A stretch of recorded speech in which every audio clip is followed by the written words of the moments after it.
മറ്റൊരു പൊതുമേഖലാ സ്ഥാപനം കൂടി IPOമായി എത്തുകയാണ്. വിപണിയിലെത്തുന്ന മൂന്നാമത്തെ പുനരുപയോഗ ഊർജ്ജ കമ്പനി. 2024 മൂന്നാമത്തെ വലിയ IPO. NTPC ലിമിറ്റഡിന്റെ പൂർണ്ണ ഉടമസ്ഥതയിലുള്ള NTPC ഗ്രീൻ എനർജിയാണ് 10,000 കോടി രൂപ സമാഹരിക്കാനെത്തുന്നത്.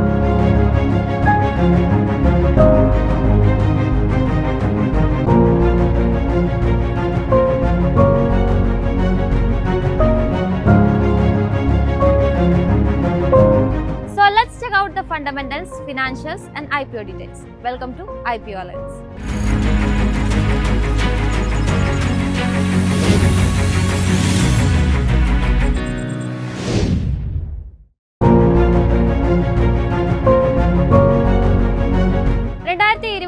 ഏപ്രിലിൽ സ്ഥാപിതമായ NTPC ഗ്രീൻ എനർജി NTPC ലിമിറ്റഡിന്റെ പൂർണ്ണ ഉടമസ്ഥതയുള്ള ഉപസ്ഥാപനമാണ്. ഓർഗാനിക്, ഇൻഓർഗാനിക് പദ്ധതികൾ ഏറ്റെടുക്കുന്നതിൽ ശ്രദ്ധ കേന്ദ്രീകരിക്കുന്ന പുനരുപയോഗ ഊർജ്ജ കമ്പനിയാണ് NTPC ഗ്രീൻ. പ്രവർത്തനശേഷിയിലും വൈദ്യുതി ഉൽപ്പാദനത്തിലും ഏറ്റവും വലിയ പുനരുപയോഗ ഊർജ്ജ പൊതുമേഖലാ സ്ഥാപനം കൂടിയാണ് NTPC ഗ്രീൻ. നിലവിലെ കണക്കനുസരിച്ച് കമ്പനിക്ക് സൗരോർജ്ജ പദ്ധതികളിൽ 3071 മെഗാവാട്ടിന്റെയും 6 സംസ്ഥാനങ്ങളിലെ കാറ്റ് പദ്ധതികളിൽ നിന്ന് 100 മെഗാവാട്ടിന്റെയും പ്രവർത്തനശേഷിയുണ്ട്. 2925 മെഗാവാട്ടിന്റെ ഓപ്പറേറ്റിംഗ് പ്രൊജക്ടുകളും 11,771 മെഗാവാട്ടിന്റെ കരാറും ഉൾപ്പെടെ 14,696 മെഗാവാട്ടിന്റെ പോർട്ട്ഫോളിയോയാണ് കമ്പനിക്കുള്ളത്. കമ്പനിക്ക് 37 സൗരോർജ്ജ പദ്ധതികളിലും 9 കാറ്റാടി പദ്ധതികളിലുമായി 15 ഓഫ് ടേക്കർമാരുണ്ട്. നിലവിൽ 7 സംസ്ഥാനങ്ങളിലായി 31 പുനരുപയോഗ ഊർജ്ജ പദ്ധതികളുടെ നിർമ്മാണത്തിലാണ് കമ്പനി. മൊത്തം 11,771 മെഗാവാട്ടിന്റെ പദ്ധതികളാണിത്. 2032 സാമ്പത്തിക വർഷത്തോടെ 60 ഗിഗാവാട്ട് പുനരുപയോഗ ഊർജ്ജശേഷി കൈവരിക്കുക എന്ന NTPCയുടെ ലക്ഷ്യം കൈവരിക്കുന്നതിന് കൈത്താങ്ങായിരിക്കും NTPC ഗ്രീൻ എനർജിയുടെ പ്രവർത്തനങ്ങൾ. അതായത് 60 ജിഗാവാട്ട് പുനരുപയോഗ ഊർജ്ജ പദ്ധതികൾ കൊണ്ട് 4.5 കോടി കുടുംബങ്ങൾക്ക് ഊർജ്ജം നൽകാനാകും. ഗ്രിഡ് സ്കെയിലിൽ ഊർജ്ജ സംഭരണത്തിന്റെ അഭാവം കാരണം ഫോസിൽ ഇതര ഇന്ധനങ്ങളിൽ നിന്ന് ഉൽപ്പാദിപ്പിക്കുന്ന വൈദ്യുതി മുഴുവൻ സമയവും ലഭ്യമല്ല. 2032ഓടെ മൊത്തം വൈദ്യുതി ഉൽപ്പാദനത്തിന്റെ 45% പുനരുപയോഗ ഊർജ്ജ സ്രോതസ്സുകളിൽ നിന്നും കണ്ടെത്താനാണ് NTPC ലക്ഷ്യമിടുന്നത്. വൈദ്യുതി മന്ത്രാലയത്തിന്റെ കണക്കനുസരിച്ച് ഈ വർഷം രാജ്യത്തെ ഏറ്റവും ഉയർന്ന വൈദ്യുതി ആവശ്യകത 250 ഗിഗാവാട്ടായിരുന്നു. പുനരുപയോഗ ഊർജ്ജത്തിലൂടെയുള്ള ആവശ്യം 20% മാത്രമായിരുന്നു.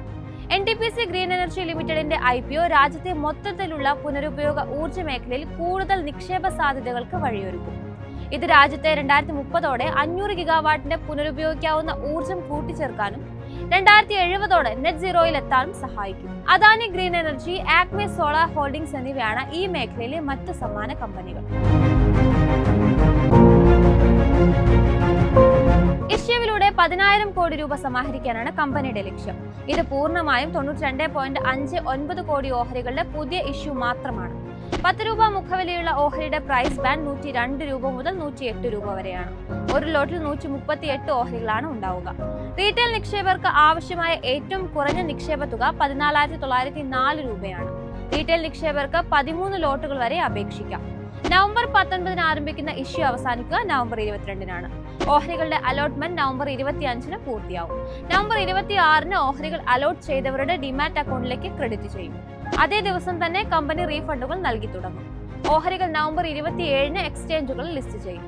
ആങ്കർ നിക്ഷേപം നവംബർ 18 ഒരു ദിവസം മാത്രമായിരിക്കും ഉണ്ടാവുക. ഇഷ്യൂവിന്റെ 75% QIBക്കായി മാറ്റിവെച്ചിട്ടുണ്ട്. NIIകൾക്ക് 15%, റീറ്റെയിൽ നിക്ഷേപകർക്ക് 10% റിസർവ് ചെയ്തിട്ടുണ്ട്. കമ്പനിയുടെ ജീവനക്കാർക്കായി 200 കോടി രൂപയുടെ ഓഹരികൾ മാറ്റിവെച്ചിട്ടുണ്ട്. ഇത് ഇഷ്യൂ വിലയിൽ നിന്നും 5 രൂപ കിഴിവിൽ നൽകും. കൂടാതെ 1000 കോടി രൂപയുടെ ഓഹരികൾ നിലവിലെ ഓഹരി ഉടമകൾക്കായി റിസർവ് ചെയ്തിട്ടുണ്ട്. ഇഷ്യൂവിലൂടെ ലഭിക്കുന്ന തുകയിൽ നിന്നും 7,500 കോടി രൂപ കമ്പനിയുടെ കടം തിരിച്ചടയ്ക്കുന്നതിനായിട്ട് ഉപയോഗിക്കും. ബാക്കിയുള്ള ഫണ്ടുകൾ പൊതു കോർപ്പറേറ്റ് ആവശ്യങ്ങൾക്കായി മാറ്റിവെക്കും. IDBI capital market service, HDFC bank, IIFL securities, Nuvama wealth management എന്നിവരാണ് IPOയുടെ ലീഡ് മാനേജർമാർ. KFin ടെക്നോളജീസ് ലിമിറ്റഡ് ആണ് ഇഷ്യൂവിന്റെ രജിസ്ട്രാർ.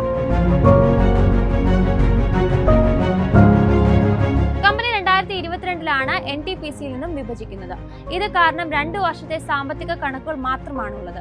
2023 സാമ്പത്തിക വർഷത്തിൽ 169 കോടി രൂപയുടെ വരുമാനമായിരുന്നു കമ്പനി റിപ്പോർട്ട് ചെയ്തത്. ഇത് 2024 സാമ്പത്തിക വർഷത്തിൽ 1056% കുതിപ്പോടെ 1962 കോടി രൂപയിലെത്തി. നടപ്പ് സാമ്പത്തിക വർഷത്തിന്റെ 2ാം പാദത്തിൽ 1082 കോടി രൂപയുടെ വരുമാനമായിരുന്നു രേഖപ്പെടുത്തിയത്. മുൻ വർഷത്തെ സമാന പാദത്തിലെ 10,083 കോടി രൂപയിൽ നിന്നും 7% വർധനമാണ് രേഖപ്പെടുത്തിയിരിക്കുന്നത്. അടുത്തതായി കമ്പനിയുടെ ലാഭം പരിശോധിക്കാം. 2023 171 കോടി രൂപയുടെ ലാഭമായിരുന്നു റിപ്പോർട്ട് ചെയ്തത്. 2024 സാമ്പത്തിക വർഷത്തിലെത്തിയപ്പോൾ 101% വർധനവോടെ കമ്പനിയുടെ ലാഭം 344 കോടി രൂപയായി. 175 കോടി രൂപയുടെ ലാഭമാണ് കഴിഞ്ഞ പാദത്തിൽ കമ്പനി റിപ്പോർട്ട് ചെയ്തത്. ഇത് മുൻ വർഷത്തെ സമാന പാദത്തിലെ 208 കോടി രൂപയിൽ നിന്നും 15% താഴ്ന്നതാണ്. അടുത്തതായി കമ്പനിയുടെ ഏർണിംഗ്സ് പെർ ഷെയർ ഒന്ന് നോക്കാം. ഓഹരി ഒന്നിന് 4.66 രൂപയുടെ ലാഭമായിരുന്നു 2023 നൽകിയത്. 2024 73 പൈസയായിരുന്നു ഓഹരി ഒന്നിന് കമ്പനി നൽകിയത്. ഇനി നമുക്ക് കമ്പനിയുടെ റേഷ്യോ അനാലിസിസിലേക്ക് കടക്കാം. റേഷ്യോ അനാലിസിസ് പ്രധാനമായും നോക്കുന്നത് സമാന കമ്പനികളുടെ വളർച്ചയുമായി താരതമ്യം ചെയ്യാനാണ്. മറ്റൊരു പ്രധാന കാരണം മുൻ വർഷങ്ങളുമായി താരതമ്യം ചെയ്യുമ്പോൾ കമ്പനിയുടെ വളർച്ചയിൽ എത്രത്തോളം മാറ്റം വന്നിട്ടുണ്ട് എന്നറിയാനും കൂടിയാണ്. ആദ്യം നമുക്ക് കമ്പനിയുടെ പാറ്റ് മാർജിൻ പരിശോധിക്കാം. കമ്പനിയുടെ വരുമാനത്തിന്റെ എത്രത്തോളമാണ് ലാഭം എന്നതാണ് പാറ്റ് മാർജിൻ കാണിക്കുക. 2023 കമ്പനിയുടെ പാറ്റ് മാർജിൻ 31.49% 2024 സാമ്പത്തിക വർഷത്തിൽ ഇത് 17.56% താഴ്ന്നു. ഡെപ്റ്റ് ടു ഇക്വിറ്റി റേഷ്യോ ആണ് നോക്കേണ്ട മറ്റൊരു പ്രധാന സാമ്പത്തിക മെട്രിക്. ഒരു കമ്പനിയുടെ കടത്തെ അതിന്റെ ഇക്വിറ്റിയുമായി താരതമ്യം ചെയ്യുന്ന ഒരു സാമ്പത്തിക മെട്രിക് ആണ് ഡെപ്റ്റ് ടു ഇക്വിറ്റി റേഷ്യോ. 2023 റേഷ്യോ 1.09 ആയിരുന്നു. 2024 സാമ്പത്തിക വർഷത്തിലെത്തുമ്പോൾ റേഷ്യോ 1.98 ഉയർന്നു. അടുത്തതായി കമ്പനിയുടെ ഇൻട്രസ്റ്റ് കവറേജ് റേഷ്യോ കൂടി പരിശോധിക്കാം. 2023 സാമ്പത്തിക വർഷത്തിൽ റേഷ്യോ 2.8 ആയിരുന്നു. ഇത് 2024 2.64 എത്തി. IPOക്ക് ഉയർന്ന സബ്സ്ക്രിപ്ഷൻ ലഭിച്ചാൽ മികച്ച പ്രീമിയത്തോടെ ലിസ്റ്റ് ചെയ്യാനാണ് സാധ്യത. നിക്ഷേപങ്ങൾ ഏറെ ശ്രദ്ധയോടെ ചെയ്യേണ്ടവയാണ്. നിക്ഷേപിക്കും മുൻപേ അംഗീകൃത സാമ്പത്തിക വിദഗ്ധന്റെ സേവനം തേടേണ്ടതാണ്. മറ്റൊരു IPO അലേർട്സുമായി നമുക്ക് വീണ്ടും കാണാം.